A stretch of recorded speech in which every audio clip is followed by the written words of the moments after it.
R9 TV నేను మీరాని. పశ్చిమాసియా రాజకీయాల్లో ఇది ఒక కీలక మలుపు. అగ్రరాజ్యం అమెరికా, సౌదీ అరేబియా మధ్య జరిగిన అణు ఒప్పందం ఇప్పుడు ప్రపంచ దృష్టిని ఆకర్షిస్తోంది. ఇరాన్తో ఉద్రిక్తతలు పెరుగుతున్న వేళ ఈ డీల్ ప్రాధాన్యతను సంతరించుకుంది. ట్రంప్ పరిపాలనలో సౌదీకి తమ గడ్డపై యురేనియం శుద్ధి చేసే సామర్థ్యాన్ని కల్పించే 30 సంవత్సరాల అణు ఒప్పందానికి అమెరికా ఆమోదం తెలిపింది. ఈ ఒప్పందం అమెరికా అటామిక్ ఎనర్జీ చట్టంలోని సెక్షన్ 123 కింద కుదిరింది. మరి సౌదీ అణుబాంబు తయారీకి ఇది పరోక్ష మార్గమా? పౌర అణు కార్యక్రమాలకు అణుబాంబు తయారీకి మధ్య ఉన్న సన్నని గీత ఏంటి? ఈ డీల్ వెనుక ఉన్న నిబంధనలు, మెలికలు ఏంటి? ఇవన్నీ ఇప్పుడు అంతర్జాతీయ రాజకీయాల్లో హాట్ టాపిక్ గా మారాయి.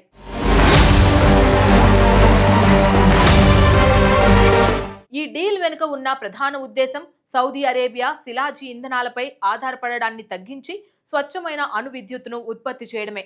ఆర్థిక సహకారంతో పాటు ఇది సౌదీ అరేబియాకు పౌర అణు విద్యుత్ కార్యక్రమాన్ని ప్రారంభించే అవకాశం కల్పిస్తోంది. ఈ ఒప్పందం ప్రకారం అణు విద్యుత్ ప్లాంట్ల నిర్మాణం, అణు ఇంధన సరఫరా, రియాక్టర్ల సాంకేతికత బదిలీ వంటి అనేక అంశాలలో అమెరికా సౌదీకి సహకరించనుంది. అంతేకాదు, శాస్త్రవేత్తలు, ఇంజనీర్లకు శిక్షణ, రేడియో ధార్మిక పదార్థాల నిర్వహణ, అంతర్జాతీయ తనిఖీలు, భద్రతా ప్రమాణాలపై కూడా అమెరికా సౌదీకి ఫ్రేమ్వర్క్ అందిస్తోంది. ఈ అగ్రిమెంట్ కింద అమెరికా తన అణు సాంకేతికత, ముడి పదార్థాలను సౌదీకి ఎగుమతి చేస్తోంది. ఇప్పటికే భారత్, యుఏఈ, జపాన్, దక్షిణ కొరియా వంటి దాదాపు 20 దేశాలతో అమెరికా ఇలాంటి పౌర అణు ఒప్పందాలు చేసుకుంది. అయితే సౌదీతో కుదిరిన ఒప్పందంలో కొన్ని కీలక మెలికలున్నాయి.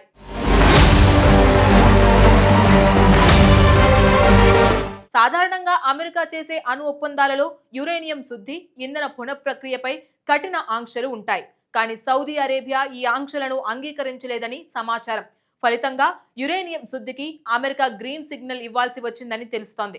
సాంకేతిక అధ్యయనాల తరువాత అమెరికా మద్దతుతో సౌదీ తమ భూభాగంలో యురేనియం శుద్ధి కేంద్రాలను నిర్మించేందుకు ఈ డీల్ మార్గం సుగమం చేసింది.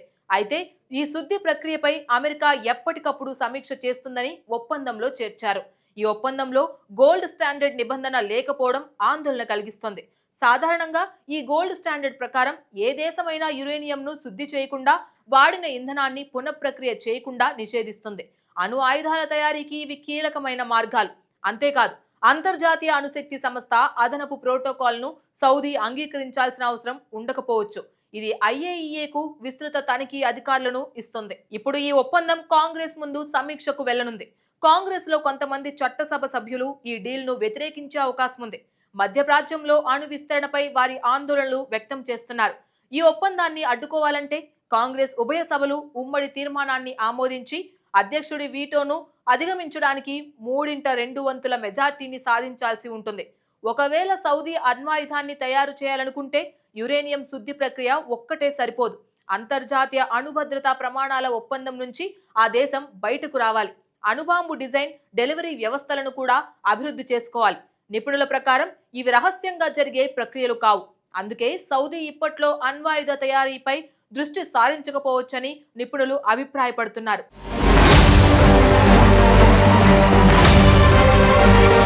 యురేనియం శుద్ధికి అంగీకరించినంత మాత్రాన సౌదీ అణుబాంబు తయారీ చేసేందుకు అనుమతి లభించినట్లు కాదని నిపుణులు స్పష్టం చేస్తున్నారు. సహజ యురేనియంలో విచ్ఛిన్నం చెందగల ఐసోటోప్ అయిన యురేనియం 235 కేవలం 0.7% మాత్రమే ఉంటుంది. పౌర అణు రియాక్టర్ల కోసం ఈ యురేనియంను 3 నుంచి 5% శుద్ధి చేయాలి. పరిశోధనలకు 20% శుద్ధి చేసిన యురేనియం అవసరం. కానీ అణుబాంబు తయారీకి 90% శుద్ధి చేయాలి. దీన్నే వెపన్ గ్రేడ్ యురేనియంగా పిలుస్తారు. అణు విద్యుత్ ఉత్పత్తికి ఉపయోగించే సెంట్రిఫ్యూజ్లనే అణ్వాయుధాల తయారీకి కూడా ఉపయోగిస్తారు. అయితే ఈ సెంట్రిఫ్యూజ్లను ఎంతసేపు, ఎన్ని వాడుతున్నారు అనే దానిపైనే యురేనియం శుద్ధి స్థాయి ఆధారపడి ఉంటుంది. ఈ ఒప్పందం ద్వారా అమెరికా పశ్చిమాసియాపై తన పట్టును మరింత పెంచుకోవాలని చూస్తుంది. మొత్తంగా అమెరికా సౌదీ అణు ఒప్పందం అనేక సంక్లిష్ట ప్రశ్నలను లేవనెత్తుతోంది. ఇంధన భద్రత, ఆర్థిక సహకారం ఒకవైపు, అణు విస్తరణ ఆందోళనలు మరోవైపు. ఈ ఒప్పందం ఆమోదం పొందుతుందా లేదా? మధ్యప్రాచ్య రాజకీయాలపై దీని ప్రభావం ఎలా ఉంటుందో వేచి చూడాలి.